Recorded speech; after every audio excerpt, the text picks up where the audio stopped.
Today on The Reality Pill, we have my very good friend, Kristen Crawley. Kristen and I have known each other for years. She is a beauty blogger and a beauty columnist for Elle magazine as well as other magazines as well. She is tremendously familiar with fashion, beauty, and very well known in the world of Los Angeles, along with the rest of the United States. It's very exciting to have her on today to give us her at-home tips, as well as to pick my mind and see what I think about patients doing fillers and Botox and that sort of stuff. She has come to me several times, as all my friends do, for Botox, and she's one of the good ones who always listens to what you have to say, never tries to do too much, always keeps it nice and natural. And I love that most of my friends like her are just like that.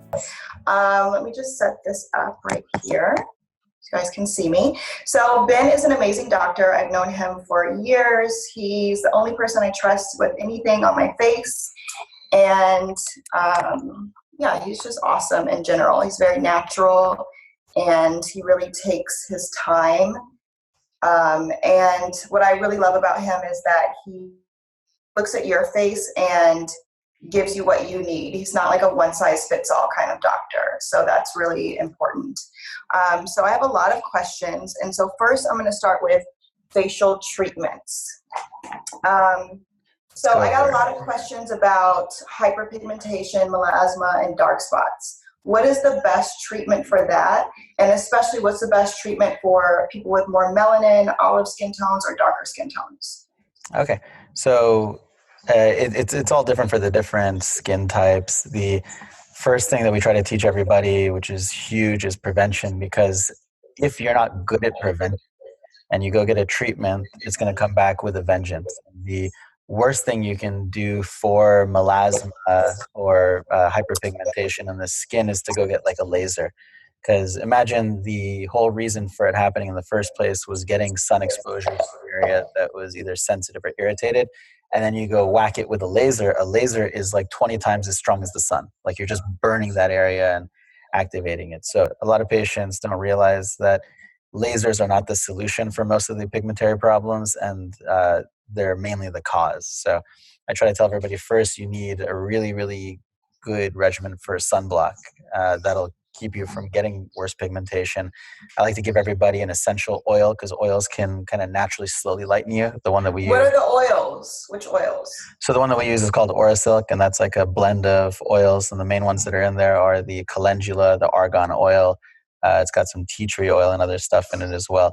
So that is a nice natural way to do it without chemicals. So that's the main one that I tell my patients to use. Then we get into actual lightening, and I like to lighten them with creams before lasers or before any kind of treatments. The creams that we use, there's the classic chemical that everybody uses, which is hydroquinone, but there are plenty of other ways to do it with kojic acid, with steroid cream sometimes if you need to. Obagi has like a really, really nice set of lightening kind of algorithm that they use for everybody. But at home, I tell everyone just use an essential oil as your base more than anything, and then get into the medicated creams as guided by like a doctor or something. Avoid lasers until you figure out if you're the person who can really get a laser. So Asians should almost never get a laser for any kind of skin improvement or skin quality because it's just going to worsen them and darken them. Your skin type, you have to be very, very careful, and you can only use like non-ablative lasers, meaning things that only heat the area, don't burn it. So like the Clear and Brilliant and 1440 and things like that you can use for pore size and things like that. But somebody with your skin type is more going to be using microneedling with PRP and that kind of stuff. So I'd say in general, just be very cautious of lasers for the pigmentation. Okay, so what considerations do you make for facial rejuvenation for people of color? It's a very, very different world treating dark skin versus light skin. So in New York, for example, you can pretty much do anything on people with light skin because they're staying indoors, they're not exposed. So you could do CO2 lasers, erbium, all that stuff. When you're dealing with white people in LA, you can't do that.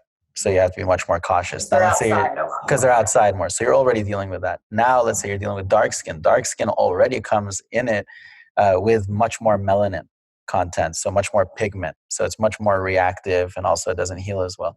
So when we're dealing with darker skin, we're really trying to do more gentle, delicate stuff. Stay away from lasers. And I think for my darker skin patients, I advise most of them just to do skin tightening with something called Profound. Profound is the most I've done that. substantial. I've done that. Best. Yeah. It's the best. With it's the needles, right? Yeah. Yeah. So it's the best radio frequency that you can do, but it has like a 1 week of downtime. Otherwise, microneedling with PRP is nice, and dermal infusion is really nice, but you stay away from lasers in general. I mean, what about chemical peels? So chemical peels, there are different types. There's the kind that like an esthetician would do. That's like a very light chemical peel, and that's safe for most skin types until you get to like super, super dark skin, but you can do it pretty safely. And those are like doing a very aggressive facial. So you wait for the skin to peel off in like 2 or 3 days. The real chemical peel. I love a chemical peel. The light ones are good, yeah, for you. If you do like a deeper chemical, like if you do a real chemical peel, like a medium depth, you're gonna have a lot of problems. But if you do a light one, so you can do a facialist one. But getting down to like medium or deeper depth with like trichloroacetic acid or doing phenol peels, stuff like that, it's mainly reserved for older people with light skin and lots of wrinkles. And what it does is it goes down. There's the epidermis, which is the top, the dermis, the lower dermis. It goes down into this area of this part of the dermis, peels it all off, and your skin has to regenerate from whatever is remaining alive on the bottom. So those are the real peels. So you get some tightening with it, you get pore reduction, wrinkle reduction. So people that are younger and with darker skin should do like the esthetician chemical peel. Correct. Yeah. Okay. Yeah. Not there's no risk to it. There's still risk to those, but they're very low risk. So you stay gentle on it and make sure that when you do those, you don't go kind of balls out with sun exposure because you're going to have problems. Right. And what about what's the best facial for hydration? Facial for hydration, we tend to use dermal infusion as our base, which is a gentler form and more active form of a microdermabrasion. So you go and you actually can infuse stuff into the skin and extract at the same time. The other things that we use for hydration are microneedling with PRP.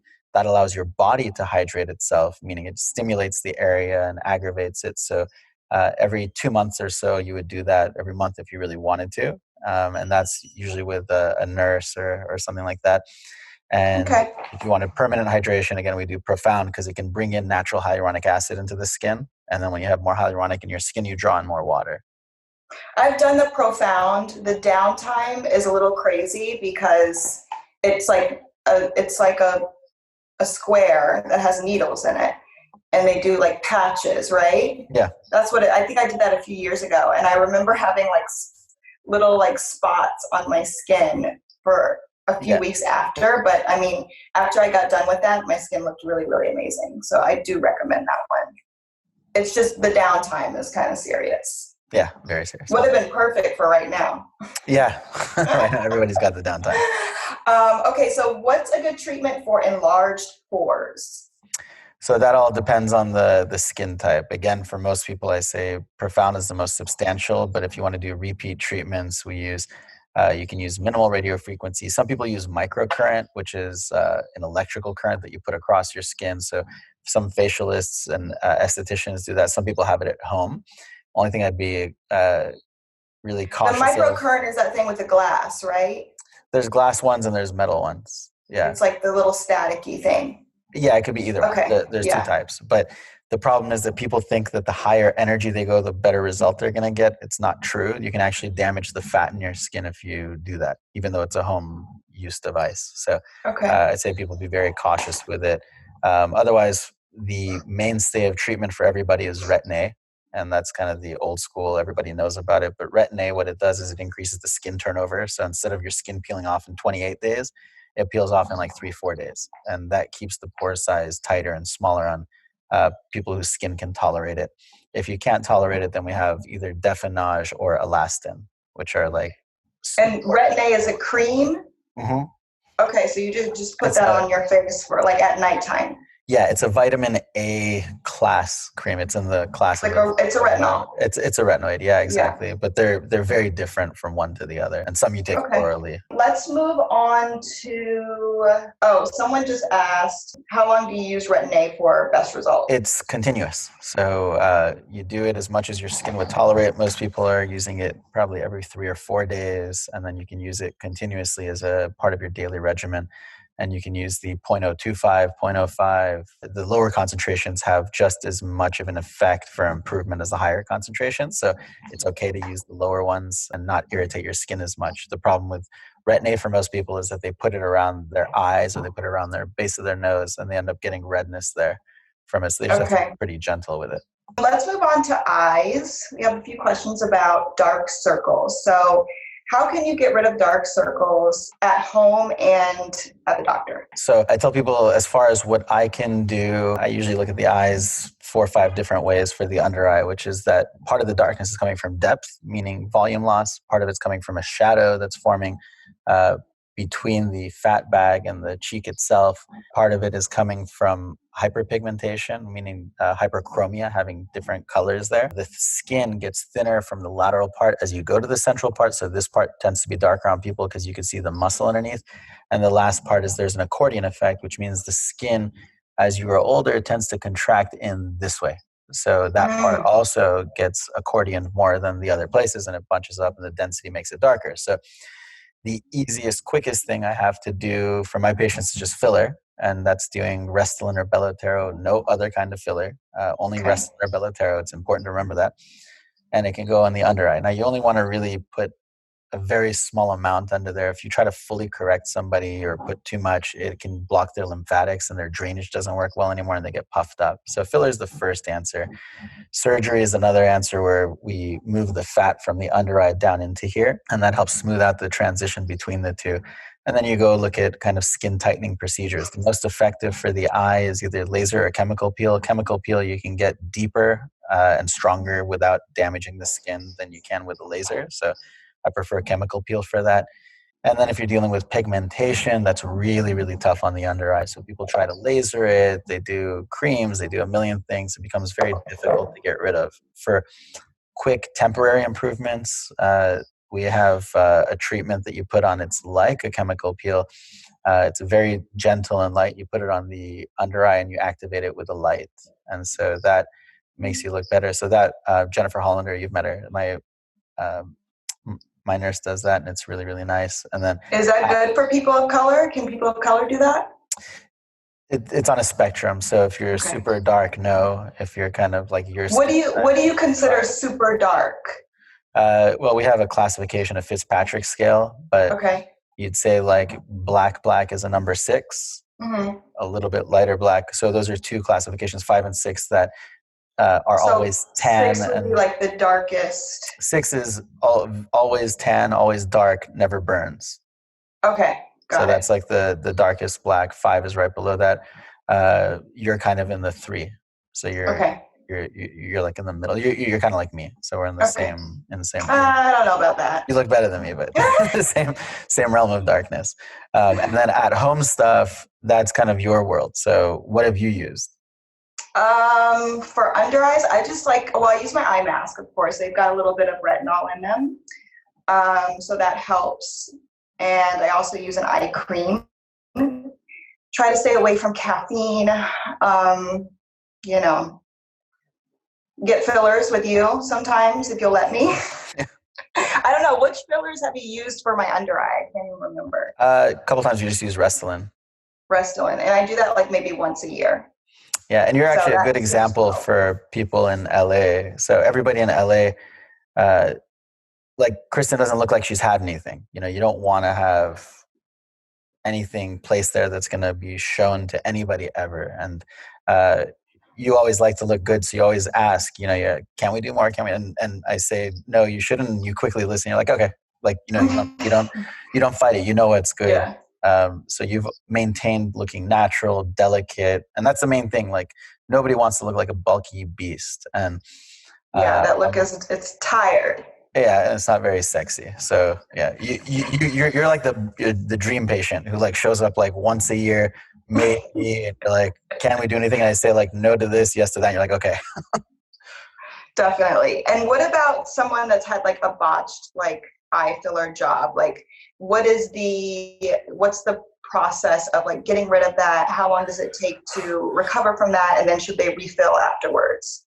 So the under eye is one of the hardest things to treat when it comes to getting rid of filler. There are permanent fillers that you're just screwed with. So like silicone, Bellafill, Artefill, Radiesse, those things in the under eye should never ever be used under any circumstance. So then you have the hyaluronic acid fillers, which is this whole world of Juvederm and Restylane and all that. Juvederm does not belong in the under eye, neither does Voluma. So there's no situation where anybody would say, well, I did it because. There's no because. Like you can never put Voluma or Juvederm in the under eye. With the other ones, like the Restylane, Belotero, those can still have problems, but less so. So let's say a problem happens with any of these and you want to get rid of it. The only way to do it is either increase the metabolism in the face by doing something like Profound, which is not going to get rid of it, or you have to go dissolve it. When you dissolve it, you put in an enzyme. You inject an enzyme in there that's a liquid. It's called hyaluronidase. And you put it in there and it breaks up this gel particle that we have into a watery, sugary substance, which is just the broken down version of hyaluronic acid. Mm-hmm. Most of that breaks up and most of that absorbs, but not all of it. So every time you do it, you probably have about 20% remaining. And you do it again, you have 20% remaining, you do it again. So you're always going to have some left. You can never really get rid of this stuff once it's injected. Doesn't mean don't use it. It just means be aware of that. Just be cautious. Yeah, you can have this stuff last for like 10 years. So what I do is I dissolve somebody to the point where I can safely improve them, but not damage them because you can damage their own skin. And then later I go back and I put in a little bit more filler and I tell them the problem's probably going to pop up again and we have to fix it again. Okay, got it. So it's a bit of a headache. Okay, what about droopy eyelids? Droopy eyelids, you got upper and lower. For lower droopy eyelids, most of that from what I've seen in LA happens from over operating, meaning like you did bad plastic surgery on somebody and it shortens their eye and it droops them down. Mm-hmm. That you have to get another surgery to try to fix it. So the only way to really prevent that is go to a better surgeon who does a lot of eyes. The upper eyelids is the most common that we see in kind of starting in the mid-30s. And you see the skin coming down over here a little bit. And part of it sometimes is the brow, sometimes it's the skin. If it's the brow, you got you do a little Botox, it brings it up a touch. Alternatively, if you're somebody who really is hooding, you can do a brow lift and it brings it up like that from an incision back over here. For the upper eyelids, you just excise the skin and then you can do a little bit of like fat contouring, meaning you either add fat, you transpose fat, or you can actually reduce fat in certain parts. We've changed from the old school reduction type though. And that one that you just mentioned and the brow lift is like a real surgery. Yeah. So the only like non-invasive, I guess, would be the Botox. Exactly. That's the only non-invasive. So you can't really do threads. Threads there's no nice way to say it. It's like just stupid. So you can't really put threads there. Chris Zumalin thinks I should get a brow lift. I agree. But you don't want to do threads. Ulthera doesn't work. So whoever says Ulthera works here, you can question their ability to see. But there are certain radio frequencies that do tighten it slightly and get a little brow lift, but it's fairly temporary. I think maybe like 6 months or so. So you're pretty much looking at either Botox or surgery. And then there are some people who would overfill you in the head to make it lift, but that's also not very tasteful. Okay, let's move on to lips. There's a lot of questions about lips. How do you decide how much filler someone needs?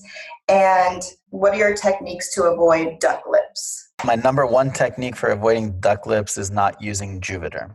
So Juvederm or Juvederm Ultra XC, which is the one that most doctors use, is the number one culprit for making someone look fake in the lips. And that is without question. So nobody can contest that. It is the number one. First, I don't use Juvederm unless I really, really have to. Now, you can use Juvederm Volura, Volbella, not Voluma, but you can use all the other ones, and Restylane Refine, Define, you name it, everything else. So first is product choice. You choose the right product. You never inject sculpture in the lip, never a permanent one. So never silicone, Bellafill, Artifill, or Article. Never, ever, ever. And even fat, you have to be very careful. So once I'm injecting those, the way to prevent the duck lip is, number one is doing serial injections, meaning not injecting too much at once. So somebody comes in, their face hasn't had filler before. You don't know how it's going to respond. You do a very small amount, and I always stay right here on the pink part of the lip. Never inject from above. Never inject all the way from below. So you just kind of go in the middle, right in the middle, exactly, and that's less chance of migration and other problems. So you do that, and then you just do it very slowly over time. Don't try to do too much at once. If you do too much at once, you don't have control over where it's going to go or what it's going to do. Okay. And it can That's be that, fair. like I injected my sister once with Juvederm when I was like, didn't know any better. In med school or something?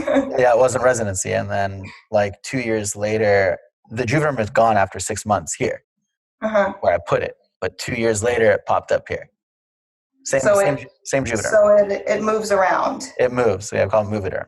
Yeah, okay, so, Movederm. Yeah, nasty. Okay, what about... Can someone whose body is extremely sensitive get lip fillers? Yeah, absolutely. So I've had people who thought they had allergies to fillers, but it turns out they either were injected into an artery and someone killed the artery and the doctor didn't recognize it. And I explained to them, I go, well, you're actually injected into an artery. That's why you got those pimples and blisters there, because the skin became ischemic. It had no oxygen. So those patients, I try to get photos and see what the problem was. And I explained to them, you're probably not allergic, or they had a bad response from like Restylane Silk, one that's like really inflammatory. So what I do with those people is I go back and I test it, and I'll put some behind their ear first. If they're super sensitive, super at risk. If they're just minimally at risk, then I'll just inject the smallest amount in their lip and see how it goes and tell them to come back, usually after 4 days, because if you have a delayed hypersensitivity or allergy reaction, it'll take 4 days for it to really show itself. The chance that somebody's allergic to a hyaluronic acid gel is very, very, very low. The chance that they're allergic to lidocaine, which is in the gel, is very low, but it's possible. So it's more possible actually than the hyaluronic. But either way, most people don't have bad responses as far as an allergy goes, but they can get delayed hypersensitivity, which means, or reactivity. Let's just say you inject it in your face and you don't have any allergy to it, but your body is generally sensitive to foreign materials. Your body can get pissed off and get the area swollen, and for a very long time. On top of that, once that happens, the molecules of the gel can actually block off the ducts that drain your face, called the lymphatics. Oh, wow. Okay. Yeah, that's pretty serious. How can you lighten dark pigmentation on the lips? Ooh, that's hard. So there are white dots that usually happen here on the lips, and those are called Fortis spots, and you can laser those. There's dark ones that happen on the lips after burns and things like that, and there is an article that is coming out that shows that you get a very strong response from freezing it with like nitric stuff. So you can actually freeze it and it gets better. Otherwise, if you're talking about the mustache line, which is where most people get pigment, it happens because of lasers for hair removal. And it can happen also because of electrolysis. But the electrolysis is less risky than the hair removal lasers. The hair removal lasers are the most common culprit for them. Once you get those, it becomes really, really hard to get rid of. Usually you have to do a combination of light chemical peels and doing lightening creams with either hydroquinone, kojic acid, or steroid creams to get it going. And then we have people on the oil, the Aurasilk, again, for while that's happening to smooth it. And sometimes somebody just asked Ben if you're going to get on a helicopter after this with your headpiece on. That made me smile. Okay, what about a lip lift? So Ben specializes in lip lifts. Can you explain what that is? Do you require general or local anesthesia? Ballpark range of cost, and how long does it last? Lip lifts, the way that I do it is called a modified upper lip lift, which is another term for like a deep plane upper lip lift. And the way that it works is an incision that goes across the base of the nose. We remove some skin and everything gets lifted up. So this part gets shorter. You see more tooth show. You get more accent on the lips, and it can even reveal and lift the corners up. So That's a modified upper lip lift. It's very different than the classic types of lip lift.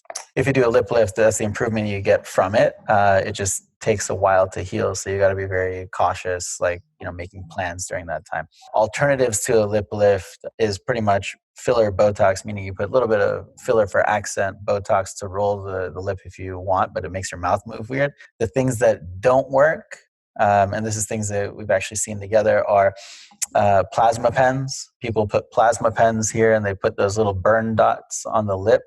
That's a very imaginative type of treatment that realistically will never work, cannot work.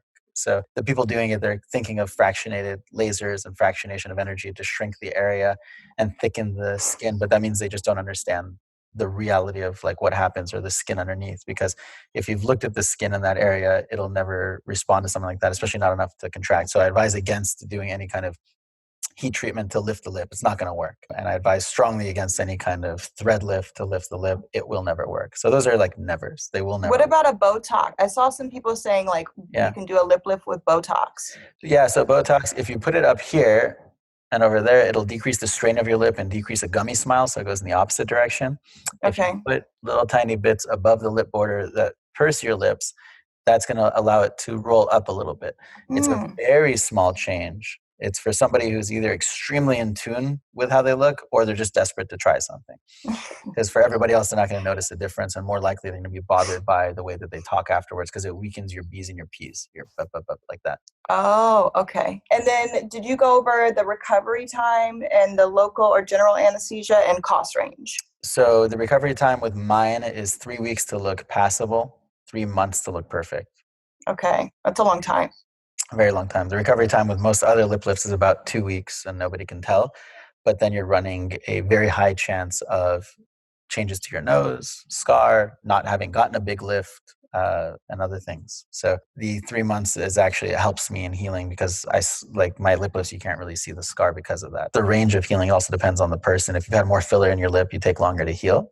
The cost of this stuff, it varies nationwide. Most of the good surgeons are anywhere between probably 2 and like 8,000. That's the range. It's a big range. Yeah, big range. The average though is most offices you walk into will be about 4 or something like that. Like in between.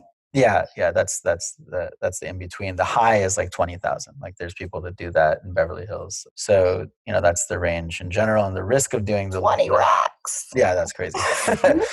Yeah, so the risk of doing a lip lift, if you do it properly, it's a very, very low risk procedure. The problem is that the lip lift became popular about 5 years ago, based upon a new technique, which is the deep plane technique, is what made it popular. And this made surgeons were scared to do it for the past 25 years. It's been around for 25 years. So surgeons were scared to do it for 25 years until the deep plane technique was kind of publicized and it became more popular. Not that people weren't doing it well. It became more popular. Patients started asking for it more, but the doctors didn't actually go change their methods. So they just said, okay, now it's safe. We can come out of the closet now. And they came out and they started doing the same surgery all over again. So you have all these patients going around with jacked up nasal bases, part of their nose is missing because they cut it away. They've got scars down there and all that. That sounds scary. But this lasts forever, right? This lasts forever. Lip. Yeah, it's permanent. So that's one good thing. If you're getting like lip injections all the time, this might be a good option for you. Yeah, and people always wonder, they're asking if like Kylie had it done. Kylie has not had it done. So, it's fine. Everybody thinks the people who haven't had it have had it. Yeah. Okay, cool. And then for that, do you use general or local anesthesia? So that's a local anesthetic, which means we just put a little bit of an injection up under the lip, numbs this area, numbs the lip, and you don't feel anything. And it's 20 minutes to numb it, meaning you wait 20 minutes and then 20 minutes to do the procedure and you're out of there. Oh, okay. So you don't have to be put to sleep. So that's good. No, it's quick and easy. So we still have jawline, nose, and face to get through. Yeah. So for jawline, a bunch of questions about chin and jaw fillers, double chin options, invasive and non-invasive. Yeah, what do you suggest? So most people are advised to, we look at the neck. If it's somebody younger and they just have a little tiny pooch of fat, Then we do liposuction is the easiest, quickest thing, just basic liposuction. Micro lipo, right? Exactly. So you use a very small cannula. That way you don't cause irregularities. And you always want to leave some fat there. If you get rid of it, all of a sudden you're going to see through to the muscle bands and you look like an old lady. So you have to make the skin still remain soft looking, not like shriveled and shitty. So that's micro liposuction. When I want to amp it up, I do profound at the same time. So I do a skin tightening with it.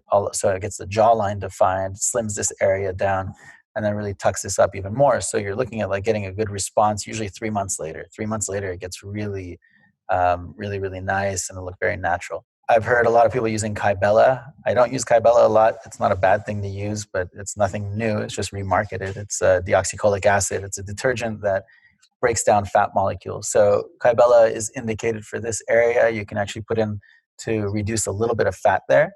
If you're going to do repeat treatments of Kybella, there's no point doing that. You may as well just do lipo and get it done one time and get a bigger effect out of it than you can with Kybella anyways.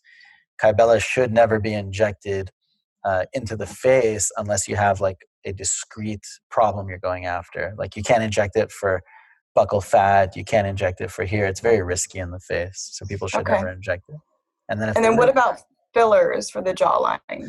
Yeah. So, so some people need lifting. If they have like a really saggy neck and skin and you can't get rid of it with tightening, then they have to lift. Otherwise, let's say you're just trying to accent the jawline or you have a little bit of a jowl and you want to improve the shadowing of it, you can put filler right here in front of it, or you put filler here. Makes a nice like line. Yeah. So you can build the jaw out this way, like that way, and then you can also build it down this way to come down. A lot of the photos that you'd see kind of publicly, they're little photoshopped, for most of the people who are like advertising jaw fillers. Most of the time when you do it, it's something that is nice, subtle, natural. Like it's not going to be anything that changes your entire face, but it is a very nice filler to do on people, especially for making their jaw look straighter and nicer. Okay. Let's go on to nose. A lot of questions about the nose. So this one first is an aesthetic question. What's your recommendation for treating visible sebaceous filaments? I don't even know what that means. I think they're talking about like nose hairs. Nose hairs? Yeah. Really? They're talking about sebaceous is talking about sweat glands, and then the filaments are tiny little things that can come out of the hair and sweat glands. Like the little ones right here? Right here I on the just tip, pluck those. usually. Yeah. So you pluck those. The ones on the side is where you get the blackheads. So yeah, you just kind of get rid of them that way. There's no other good treatment for it. And then some people have either blood vessels, spider vessels growing in, or rosacea, and you have to laser those. Okay. With like a V-beam. What should women of color look for in a cosmetic surgeon for rhinoplasty? That's actually something that you have to do a lot of homework on. So doing a nose for somebody who's Black, Asian, Pacific Islander can all fall kind of into the same category. The category is people with thicker skin, with poor cartilage structure. It's kind of weak and not that much projection. That's like a general category. Obviously, different people have different nose types, but that's the general one. So if you see a doctor does a lot of ethnic noses with either Middle Easterns with thick skin and weak cartilage structure, or Asian, Pacific Islander, or Black, it could be any of those. Then at least you know they have experience with it, and you have to see if they're good at it, meaning can they take a nose that is dominated by skin and the cloak of it that's really coming down or holding on. If it's like a tent, you think about the sticks in the tent or the cartilage, and then you put a blanket on the tent or a sheet, and that's the skin. So like thin Irish ladies have like a tiny sheet, you can see through to the cartilage and they look bony. Whereas you go to somebody Asian, they have a thicker cloak. So if somebody is good at manipulating the tent to build it up and make the thicker cloak look more delicate, then they're usually good at doing darker skin noses. And you just have to see if they have a lot of experience with it.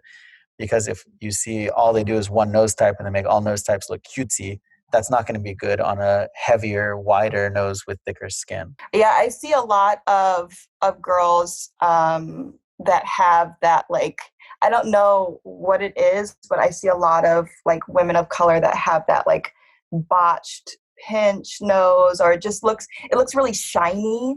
Yeah. You know what I mean? Like what is that exactly? That's from loss of cartilage structure. So They usually get shiny because the skin envelope has contracted down, and then they get that Michael Jackson kind of look in the nostril where it looks like it looks very done.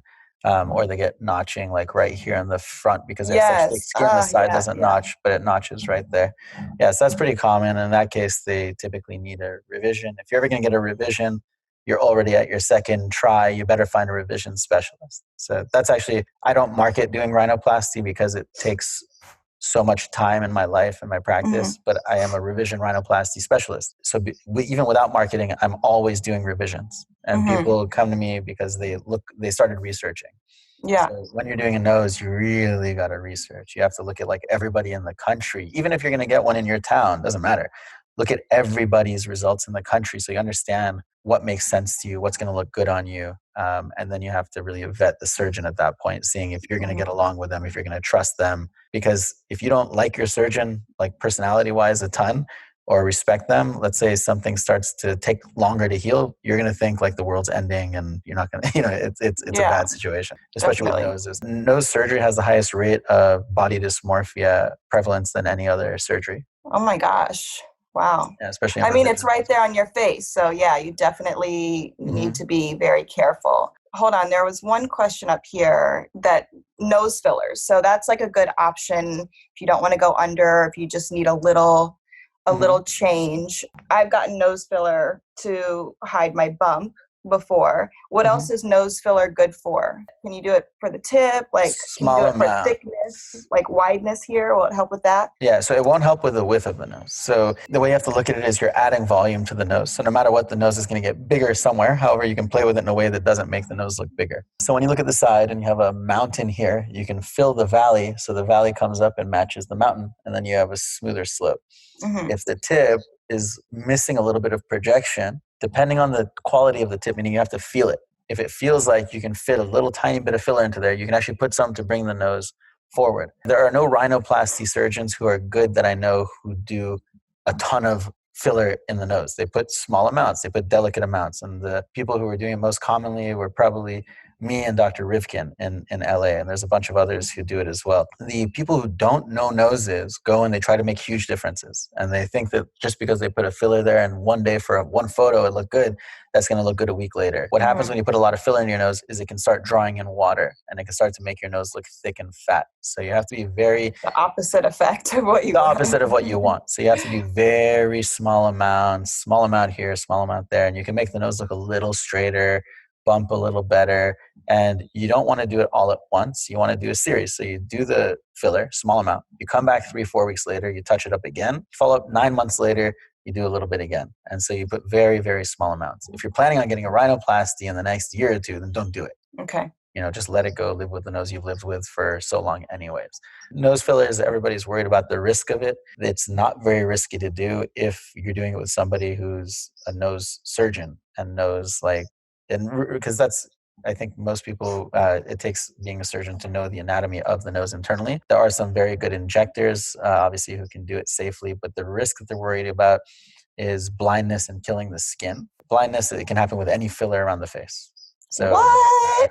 Yeah, it's a risk of doing filler here, anywhere. The part that you'd worry about more often is killing the skin, and that's the most commonly seen. So somebody comes in, they had a nose job already, and they say, well, I want this filled, and you feel it and it's super tight, and you're like, listen, you can't put fill in there. Then they go to another doctor, and the doctor doesn't have the experience you have. And they go, okay, well, because the patient will say, well, I filled it before, I didn't have a problem. And the doctor says, okay. And so they inject it. Yeah. They come back into your office crying, oh my God, what do I do? This whole area is going to die, and you have to dissolve all this. It carries its risk, but if you do it with somebody good, it's actually a super, super low risk. Very, very, very low risk. Okay. How long does the nose filler last? If you do it the way that I said, meaning I usually do a treatment, I wait 3 weeks, I touch it up, then they're good for about 9 months. Then I do it again. Most people at that point are good for a year after, not everybody. Because it's something that stays inside your nose. It doesn't always go away. This is the area that stays in the most. And it's also the area that you never put Juvederm. Okay. Voluma is a good one. Juvederm's terrible there. Okay. What about getting rid of scar tissue after you've had a rhinoplasty? So a lot of people don't understand what the scar tissue is that's forming. So most people who get scar tissue underneath their skin, it's forming around the tip or the super tip, and it's because there's dead space there, meaning that the structure of the cartilage is not enough to hold the cloak of that skin that we were talking about. So the skin is just falling down on it, and it has all these spaces here that aren't filled that normally the cartilage is holding. And so scar tissue forms there. So it's this puffy, cushy, weird type of scar tissue. So if you get that as like a reactive thing, you can inject a steroid into it and you can tape the nose and that kind of stuff, and it might get better. Otherwise, for most people, the ultimate solution, if they're forming that, is that they have to go do a revision rhinoplasty to structure the nose better. That's actually, unfortunately, that's what they have to go through. Okay. I see a lot of questions about what's the best filler for smile lines. You can use any for smile lines, really. I like to use Restylane Refine because I can go very superficial with it and then use it a bunch of other places on the face. Volure, Volbella, Restylane Silk, those are all good. The way you have to look at smile lines in general is that you have superficial creases that are impregnations into the skin, and then you have the folds. So this is like a fold. I don't have any creases, right? So a fold, you'd actually go either try to lift it by coming. I have a fold. You have like the babyest. You need to take care of that, Ben. You're like the babyest fold in the world. So you can put like filler just under the dermis there, meaning into the fat layer, and that would blunt it a little bit. You don't want to get rid of it completely because then you look like a monkey. And the other option is doing the crease, meaning you go superficial into a skin crease itself and fill that, and it's going to change the color of it slightly because there's a gel in it now, but it's hard to see usually. Okay. Can we go back to chins for just a minute? Do you do chin implants or chin like chiseling? I do both. I do either chin implantation, meaning I make a small incision under here about maybe 1.5 centimeters, and then I pop in a chin implant, which will give you either angulation or breadth. You can make it broader, just depending on if you want that or not. Then alternatively, I have some people that I shave the chin to bring it back. That seems intense. Yeah. Then there's bony work that you can do called genioplasty, which is to bring the chin forward or back, and then you can do other types of chin work to make it more angulated like they do in the Korean culture. I advise for most people who are going to get major chin or jaw changes to go see an orthodontic surgeon. So it's a surgeon who deals with the jaw, and they're also dentists. So they have a dental background. So they have knowledge of all of that. Exactly, and they can keep your teeth working better. And I've seen incredible transformations with orthodontic surgeons. So orthodontic surgeons. Orthodontic, yeah. So it's a type of like oromaxillofacial surgery, OMFS. So there are ones who completely change somebody from not good looking to like, oh my God, they're hot. And that's the craziest changes I've really seen with bony work other than soft tissue work. And it's amazing. You see somebody with like this little chin, it's receded, their mouth looks like this, and then it just moves them around. It looks so perfect and so balanced. Gives their face more balance, yeah. Yeah, and we're lucky. We're in LA. We have, Dr. Relly, Robert Relly is a guy in Century City who's like incredible. And then the world famous ones were in Santa Barbara. That's Gunson and Arnett. And then around the world in Spain, there's like the face team. There's amazing people worldwide for that, but they are underutilized. When people are going after this stuff, they chase, if you're somebody who's going to chase something around the jaw or the mouth for 10 years, instead of trying to play with fillers, just commit to going and doing a surgery properly. Go all in. Yeah, and get a way better result than you would have. You're going to save your jaw ultimately because you're going to be chewing better if these guys get you more aligned. And, there's a lot of improvements to make that way. Okay, what about buccal fat removal? I think I've asked you about that one time, and you told me no, because basically it makes you, when you get older, you get that like really gaunt look. Yeah, so buccal fat is a fat pad that's a very special type of fat. So just like your under eye, it's a soft yellowy fat. It exists here in the cheek. It's a support structure for everything inferior to it. So this area here, which goes down to your jowl and the marionette shadow, is supported by the buccal fat pad. So there are some people who have an excess of buccal fat, and they're not 20 years old. We're talking about older, and they've kind of declared it, where they just have such a full, fat, round face there that you can go take some and you can slim them out to be normal. If you do it to somebody who's normal, and then you try to take it away, what happens is they end up looking older immediately just from that. They'll look, and some people like that. It's a look that a lot of the, I'd say, influencers and models now have, and then they regret when they're 30 because they end up looking like they're 40. So it makes it look too bony. They lost the baby fat in their face. And the other thing that you see is that they start to form an unnatural deep crease here called a marionette shadow or a marionette line, and they look worse permanently, and you can't fix that. That's the concern we have for most people.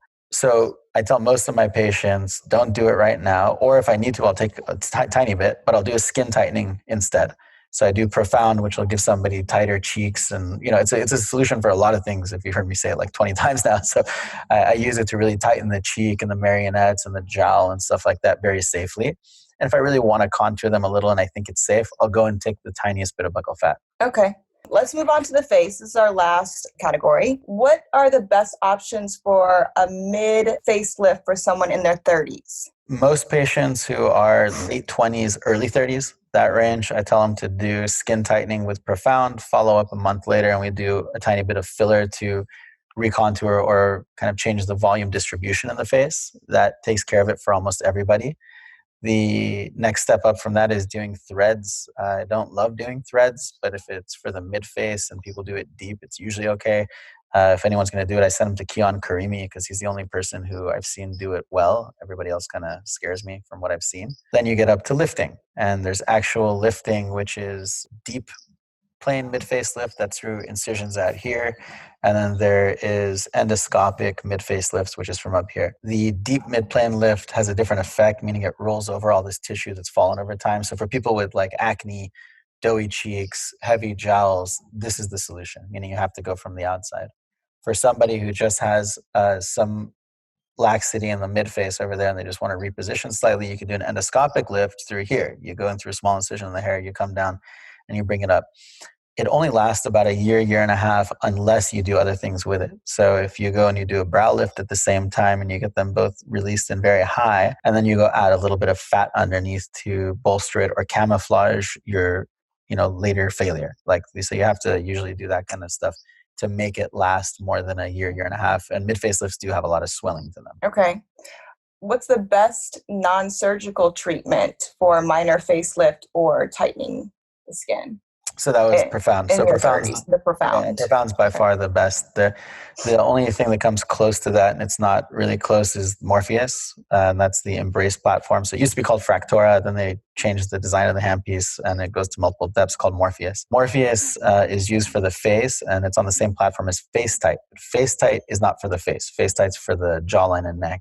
So even though it's called FaceTite. So that's the second best. You can't get that level of improvement safely in the face that you can with Profound. Profound gives a lot more tightening around the nasolabial folds. But then if you use FaceTite on the neck or something, it's really nice for the jowls and neck. So I like Profound, and then I like Morpheus, and then there's nothing else that comes close to those two. Not even close. Okay, what's an intervention technique that helps with TMJ and changes in facial features?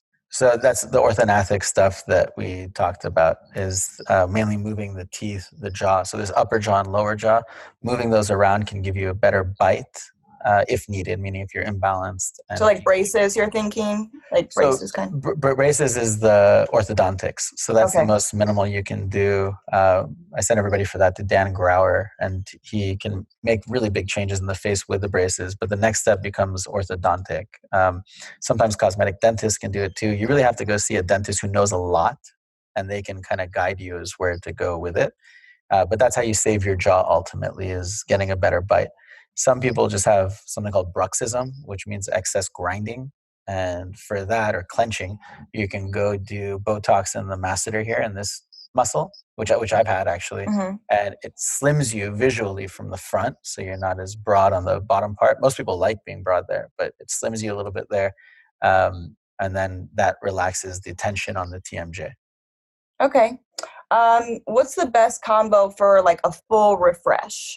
Someone like in their 30s that hasn't had much done, but they feel like they look old and they want to just, look a little bit more awake and so if it's early 30s, usually what I do for that, for most people, is I do Profound. I have them come back a month later or 2 months later, and I do a tiny bit of filler in the under eye, sometimes up here, sometimes nasolabial, sometimes cheek. And then I have them with Jen. Well, Jen Hollander actually does all the injections. She'll follow up and start doing skincare stuff to get their skin brighter. So the easiest, quickest thing she does is either the PRP with microneedling or dermal infusion or Clear and Brilliant. Those are like the main things that she does to get things going. We have some patients come and they do LED treatments. They lay on the light bed and it just makes them have a glow to them for a little bit. But you have to I've done that. I like the LED bed. Yeah, it's relaxing. It's like super, super relaxing. Yeah, but that's the main thing I do. And it's mainly you kind of get them in motion by doing profound and the fillers. And then you have to maintain the skin quality improvements by doing all these other little tiny maintenance things, staying on nice creams. And that's usually what keeps people fresh. And the profound will last probably 4 or 5 years. So you don't have to do it more than once. And then you go back and you just do little tiny touch-ups of filler, very delicate. Okay. What age should you start like getting fillers? You avoid filler as much as you can. You know, you're injecting, and this is coming from somebody who, well, you know how much I do. I do like 30 to 50 people a day, or used to. You avoid it as long as possible because it's adding volume to your face. And as soon as you put it, you know, you can take a delicate face to non-delicate. So, and you can have problems with it. So it's very rare to have problems. It's unlikely if you're doing it with somebody good, but I still tell people wait as long as you can. When I do it, most people start with their lips. That's like the main young girls thing to do. When they come in, they want their lips to look nicer. So we do very gentle, delicate amounts. Don't want to make them look ducky or anything like that. The main thing I see for first timers who are not lip people is either under eye or nasolabial fold. So they come in for because they look tired. Yeah. And, you know, when that happens, I look to see if there's anything else I can do. Usually I say, you know what, just takes a little bit of filler. It'll take me like 2 minutes. And I do a little bit. And as long as they have 2 days to look puffy, 2 weeks before any kind of event, you're all good. Last question is your opinion on Botox. So Botox is the main brand of the neurotoxins, the botulinum toxin that we use. There's also Dysport, Xeomin, Meditox, and Jeuveau. So these are all like US-based ones. Now, my favorite of all of them is Dysport. It tends to, if you do it in a concentrated amount, it tends to kick in faster and last longer. And the things that you're using it for are relaxing the muscles in the face. So let's say I'm doing this and I'm forming these lines. If I were to put a medication in there that can just keep me from doing less exaggerated, the lines like are mine. less. Yeah, exactly. Or you see these ones here. If I put some Botox here, it can get my brow to go up a little. If I smile big, it can relax the lines around there a little. So that's what Botox is for, or for shrinking these muscles, or for the lines around the mouth, or for the depressor, that kind of stuff. It's for relaxing muscles. And it has very, very low risk of side effects. The only thing I would say is go to somebody who does it naturally. You don't want to be frozen. You want to have expression when you're talking to people. You may look better by getting rid of a couple of wrinkles, but then you look worse because you're making weird face expressions. Like you don't look like you're smiling when you're smiling. You know, you don't have so people, when they do too much crow's feet, they don't have a smize anymore. You can't smile with your eyes. And that means part of your character and your expression is gone, and you look like you have like RBF, the resting bitch face. It's a serious health hazard. Yeah, definitely. It's a tragedy. Everybody is saying to look at these questions, so we'll take a few more minutes. So what's the closest thing to do for facials and peels at home while quarantined? So you can't do peels by yourself at home. Don't order glycolic acids or anything like that. You can use regular skin cream glycolic acids. So the alpha hydroxy acids that you'll see in like the Obagi and the SkinCeuticals, you can use those and it will slowly peel you. Using Retin-A is also a peel. And you use Retin-A and it'll slowly peel you faster than you would have otherwise. And then you have Definage and Elastin, which are non-inflammatory ones. That's a good one. Do you believe 19 to be too young to get nose filler? It's okay to do like a little tiny bit when you're 19, as long as you're really not planning on getting a rhinoplasty anytime soon. If you put filler in the nose, it makes it a little annoying to do the rhinoplasty. You have to dissolve it. But otherwise, as long as you're putting just very, very tiny amounts for something mild, like a bump or something, you're fine. You don't want to start accumulating too much in the tip at 19 because it'll actually stretch the skin and can deform your cartilage slightly. Okay, someone asked, can we ask about injecting filler into the temporal lobe for cheekbone definition? Be professional, Ben. Okay, there we go. So filler in the temporal area, which is here, is the opposite of cheek definition. So when you put filler in this area, it brings, if you can see on mine, it's actually a good example. So there's a little bit of a concavity there, and then it comes out to a cheekbone. If this were out here, you would have no cheekbone. You'd have a big broad block of a forehead, and then it goes to a cheek and comes down. You have no accent laterally in that plane. So I tell people, if you're really trying to build out the cheek, you have to do so first, and then you can do a little bit of temporal filling to block it. Now, for me, for example, you might see this curvature, but that's natural. It doesn't need to be filled. If it's somebody else where it's forming an indentation behind the brow over here, or here it just looks like a peanut head in the back because they're way too deep in, then yeah, you could do some filling to bring it out. And you can do either fillers, fat, or Sculptra. Sculptra is kind of builds up some scar tissue. Fat, it can work if you put it deep and doesn't have any problems. And then filler is probably the easiest way to go. Okay. Is PDO better than filler? Are the results similar or is one better? PDO is different than PDA. What is PDO? PDO is polydioxanone. PDA is public displays of affection. So PDO is polydioxanone. It's a type of suture material, and we use it for stitches, but people also use it in terms of like using threads. So they put PDO in the face to try to lift or tighten things, and they say it forms collagen. And it's true that it forms collagen, but it's forming it in the form of a scar. So you have to understand, it doesn't mean don't do it, but it means don't think you're getting like healthy collagen production. That's complete bullshit. You're not getting healthy collagen production. You're getting the bad kind of collagen. You're getting scarring. Doesn't mean you can't use it to your advantage, but for doctors who just say blatantly, like openly, like, oh, you're forming collagen, it's good for your skin. No, it's not good for your skin. It's good for volumization. It's very bad for your skin. It's the opposite of what you want. It's the dead collagen. It's scar collagen. Scar collagen. It's fibrosis. Exactly. So if you form scar collagen deep inside the cheek or deep in areas, you'll never notice it's there, and it just adds to what the fat volume has.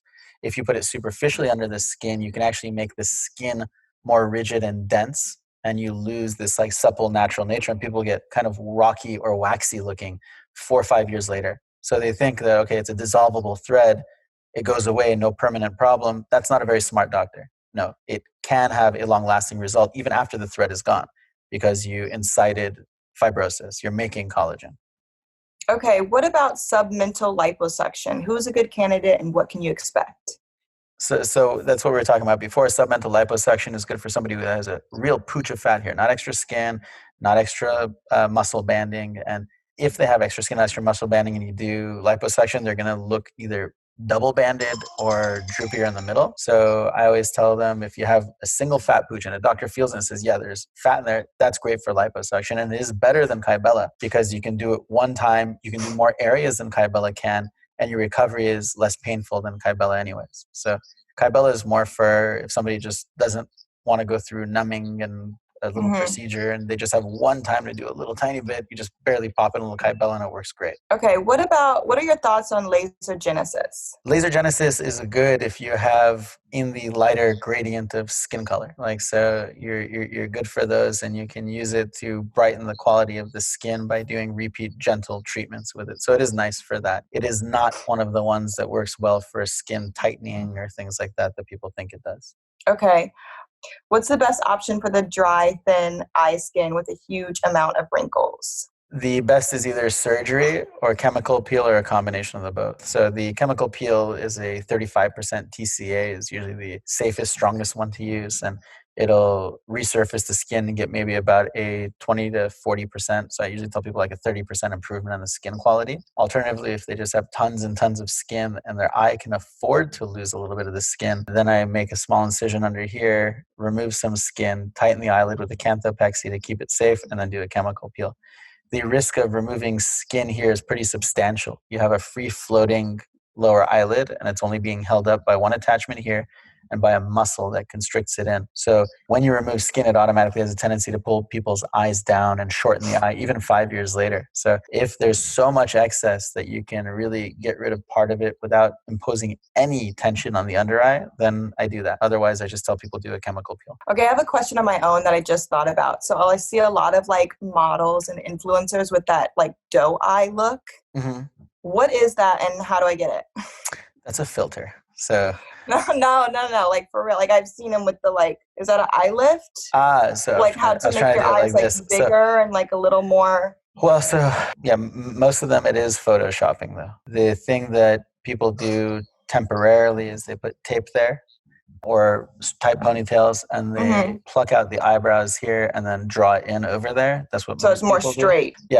Yeah, but you don't want to pluck those hairs because they're never going to come back. So you'll regret it in the future. Some of them have gotten a brow lift. So there are some of them who actually go do an endoscopic brow lift, and that's safe to do as long as it's done with a good surgeon. It's just usually not going to last a very long time on somebody who's young because they have really tight cheeks and the cheek is fighting it. It's going to pull it back down. You see, it's kind of tight there.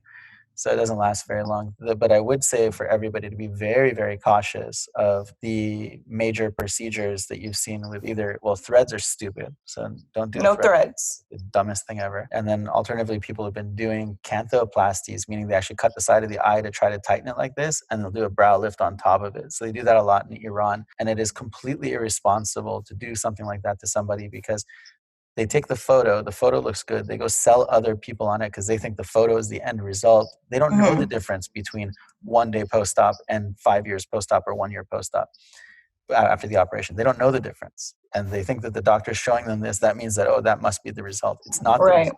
That's what they look like when they stapled their face. Like that staple is going to come out at some point, or that stitch.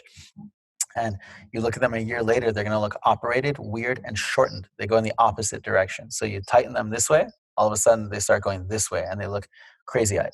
So those are bad surgeries to do. There are some doctors like in LA, there's like Dr. Ko, he does a different kind. He's doing an endoscopic brow lift with a midface lift, and it tightens around the eye. That's safe to do. You can do that as long as you need it and you have somebody who's as good as him telling you need it. But the result that you're seeing with the cat eye, part of the restoration is permanent, but part of that exaggeration is temporary. That's usually going to mellow out at 6 months to a year as everything relaxes around that area. I mean, I definitely notice when I do a high, tight ponytail that I can get that same look. Yeah, and that's the better way to go about it while you're taking pictures. Just do a high tight ponytail, but don't do too tight, and don't use too much tape, because people who use a lot of tape here, they end up losing the hair permanently. People who pull their hair too tight or do cornrows too tight or do any kind of pulling on their hair too tight, they end up getting traction alopecia, so hair loss from the tension on the hair. Okay. I see a question. There's a lot of recommendations for blemishes for better acne treatment for oily skin, but nothing for dry skin that hates AHA. Any suggestions? Well, the AHA is alpha hydroxy acids, and that's either eucerin cream or glycolic acids, and some people would group vitamin C serums kind of into that. Those are meant to give gentle peeling of the skin. They don't really help so much with greasiness or anything like that. It's for skin that has clogged pores. For people with dry skin, you don't want to use Retin-A so much because it'll just get super dry. And those are the people that we advise. You can use the vitamin C serum, and you can use oil, meaning the Auralyft that we use. And if you really want to get the rejuvenation that Retin-A gets, you're the person who's going to be using Definage or Elastin, and it's going to get you the skin improvements without drying you out. So that's what the dry skin people really worry about. You have to stay away from Retin-A. Okay. Someone said thoughts on buccal fat removal. I feel like we already went over that, but she sent 3 questions, so maybe you can go over it really quickly again for her. Well, so I was saying, so the buccal fat removal, the buccal fat pad is a stem cell rich fat pad here in the lateral cheek, and it supports the lower part of the mouth. So on somebody who has a normal contour to their face, they shouldn't do it to get this kind of contour, because they're going to get a deep, nasty marionette line here, because this supports this. If it's somebody who's rounded out like this, they can come in a little bit. So you can go into the mouth. Someone with a naturally round face. Naturally round, naturally full, and they're going to stay full. So they're not like 16 years old and asking for it. They're 25 plus and they're asking for it. That's how you know it's going to stay there. Or you just recognize their face comparing it to all these other faces you've seen. Otherwise, I tell people to use Profound so they can tighten the skin. Okay. What's your opinion on fibroblast treatment? It's not really real at this point. So, what is it? Fibroblast treatment, there's different types of treatments people do where they take what they call a stem cell, and it's a type of stem cell, and they re-inject it into the face. But for the most part, it's not a real stem cell. So I tell people it's not proven. If you want to do it and have fun with it, fine, and go ahead. There's nothing, largely wrong with it. Just don't do anything too crazy with like traumatization of needles and heat at the same time. Okay. Someone had a fat transfer on their cheeks, but they want to reduce it a little bit. What would you recommend? If you have fat transfer and you want to reduce it, if you wait a year to 3 years, most of it will mellow out anyways, but Profound is the best thing. Profound is the thing that I use repeatedly. So I usually do, for someone like that, it's not a one-time treatment. I do 2, maybe 3, but usually 2. Liposuction of the face does not work unless you have any concrete area that can be removed. So don't try liposuction. It'll just damage your skin quality more. Okay.